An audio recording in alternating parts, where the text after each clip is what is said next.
Sunday marks 70 years since the Second World War came to Australia. On the 19th of February 1942, Japanese forces bombed Darwin. The attack lasted almost 2 years. For the first time, the anniversary of the bombing of Darwin is a national day of observance. Alison Middleton reports. Hello Norman, how you doing, mate? Good to see you. Nice For Norm McMahon and Max Cathro, this is an emotional journey. I got the wounds to prove it. A return to the top end, where they were stationed as signalmen during World War II. Because you got the Star of the Pacific, Yeah, and we didn't. And yet I was there. It was here that they witnessed a series of devastating Japanese air attacks. that was very scary. I don't mind telling you. A loud explosion, lots of dust and debris flying around.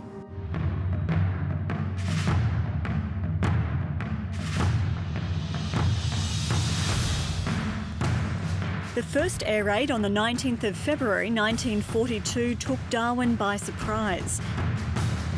It came less than 3 months after the attack on Pearl Harbor and 4 days after the fall of Singapore.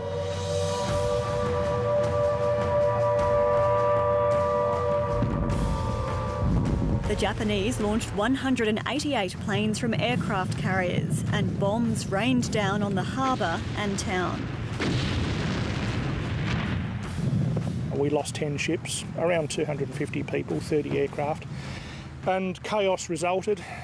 Oil all over the water, smashed and burning buildings, people dead and dying, and they came back 2 hours later and bombed the runways flat.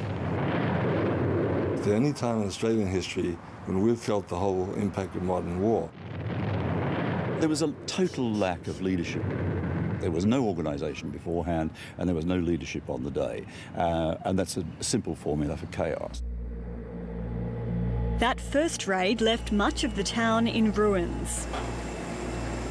The whole idea was to close Darwin down as a port and to deny us the ability to attack the newfound Indonesian empire that they'd managed to establish in the north. A direct hit took out the Darwin post office. 10 people were killed. Telegraph supervisor Archibald Halls sent the last message to Adelaide before the Japanese attacked. A minute later, he was dead. They all got into a trench, but he was the last person in there. Nice to be in Darwin.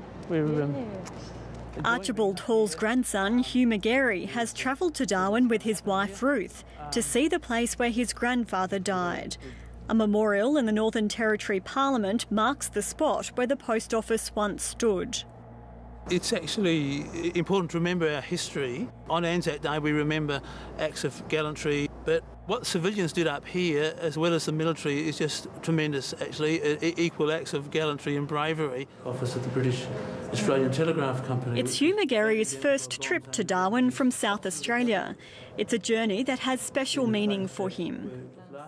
I mean, they died so that we might have a future in a free country, so I think that's really important, to be inspired by those people that went before us.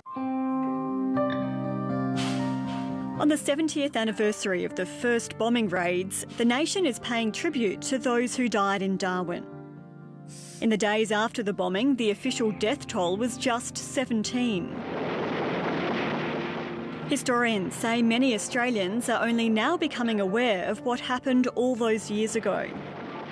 And there's been so much written about it over the years, and yet Australians still seem to be generally ignorant of what happened here on that day. I think it's perhaps a sign that we're over the horizon, out of sight for most Australians.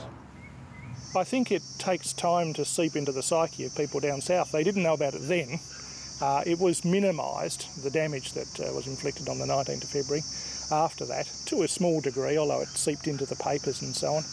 And Australia's a very big place. Darwin's a long way away. Eric, fantastic to see you. Oh, good to see you, sir. Thank you. Historian Tom Lewis and veteran Eric Thompson have recorded one of the little-known stories of the war. And here's the brains of the ship. An Australian warship like this one went to battle with a Japanese submarine a month before Darwin was bombed. This is where I was in this room. When the submarine attacked the ship. Eric Thompson was a gunnery officer on that warship, HMAS Deloraine. We were refuelling when the signal came through that the Japanese fleet were in the area. The torpedo would have come from this direction. When the Japanese sub tried to torpedo the ship, Deloraine sank the sub outside Darwin Harbour. HMAS Deloraine charged straight down the track of the torpedo and it surfaced in front of them. And the half surfacing was accompanied by depth charging from Deloraine, and they knew they'd killed the first Japanese submarine in World War II, and still there with all of its 80 Japanese crew on board. Decades later, sentiment towards the enemy has softened.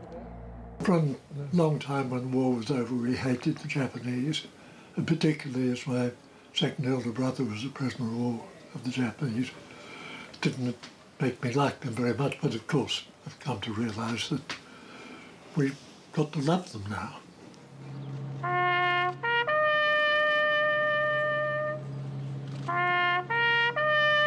Last year, the United States President Barack Obama came to Darwin to pay tribute to American servicemen who died on board the USS Peary, which was sunk during the first bombing raid. In a sense, it was here, in Darwin, where our alliance was born, during Australia's Pearl Harbor. It's the first time, the first place that the Americans fought alongside us in World War II was here. And the Americans fought with us for the rest of the war. And it was a great partnership, and it remains so today. Historians believe the events of 70 years ago have growing relevance today, given Australia's ongoing defence relationship with the United States. It needs to be remembered that we are still Australia's front line up here. And I think that we need that constant reminder, that we are not safe. We're not an island, inside little island that can sit back and let the world take care of itself. This year, for the first time, the 19th of February will be known as Bombing of Darwin Day. It's hoped the National Day of Observance will ensure what happened in Darwin is never forgotten. Well, I think it's a historic occasion, but it was suppressed and it stayed suppressed all these years. It's not taught in schools. And if this ceremony here is well publicised throughout Australia, which it looks as though it's going to be, it might start things moving.